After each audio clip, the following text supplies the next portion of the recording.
ठाण्याचे ग्रामदैवत असणाऱ्या कोपिनेश्वर महादेव मंदिरामध्ये महाशिवरात्री निमित्तानं भाविकांची मोठी गर्दी पाहायला मिळते।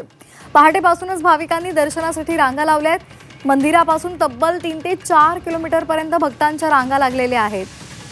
तर हर हर महादेव, ओम नमः शिवायचा जयघोष करत रात्रीपासूनच इथे दर्शनासाठी भाविकांनी गर्दी केलेली आहे, रांगा लावलेल्या आहेत। महाशिवरात्री निमित्तानं विविध मंदिरांमध्ये हा उत्साह आणि भाविकांची रीघ आपल्याला पाहायला मिळते।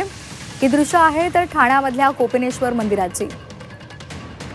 महादेवाला साकडं घातलं जातंय आणि त्याची पूजा करून आज दिवसभर अनेक जण उपवास ठेवतात, शिवपार्वतीची आराधना करतात। महाशिवरात्रीच्या निमित्तानं महादेव आणि गौरीचा विवाह झाला होता आणि या सगळ्याचं स्मरण करत आजचा हा महाशिवरात्रीचा उत्सव साजरा केला जातो। तर मोठी गर्दी आपल्याला ठाण्यामधल्या कोपिनेश्वर मंदिरामध्ये पाहायला मिळते। 4 किलोमीटर पर्यंतच्या रांगा इथे लागलेल्या होत्या।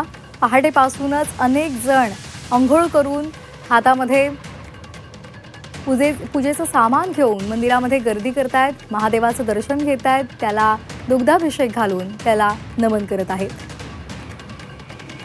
याचा आढावा घेतलाय आमचे प्रतिनिधी शुभम कोळी यांनी, पाहूयात। महाशिवरात्र निमित्त सर्वच महाराष्ट्रामधील महादेव मंदिरांमध्ये भक्तांची मोठी गर्दी दर्शनाकरिता अगदी पहाटेपासूनच पाहायला मिळते आणि आता अशातच ठाण्यातील श्री कोपिनेश्वर महादेव मंदिरामध्ये देखील मोठी गर्दी ही रात्रीपासूनच भाविकांनी दर्शनाकरिता जी आहेत केलेली आहेत। मोठी रांग आपण या ठिकाणी दर्शनाकरिता भाविकांची पाहत आहोत। ही रांग मंदिरापर्यंत जरी आपण पाहत असलो तरी ही रांग जी आहे ती संपूर्ण मंदिराला विळखा घालून तब्बल 2 ते 3 किलोमीटर लांब पसरलेली आहे आणि मोठी गर्दी आज महाशिवरात्र निमित्त जी आहे ती भक्तांची या कोपिनेश्वर मंदिरामध्ये जी आहेत पाहायला मिळते।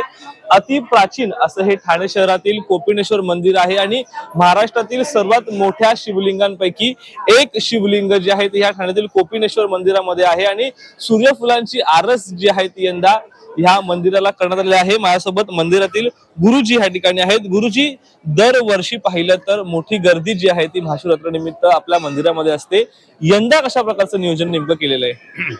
सर्वप्रथम आजच्या या महाशिवरात्र दिनानिमित्तच्या एक देवस्थानचा सेक्रेटरी आणि ट्रस्टी या नात्याने मी सर्वप्रथम सर्व भाविकांचे व सर्वांचे नागरिकांचे मी मनपूर्वक स्वागत करतो।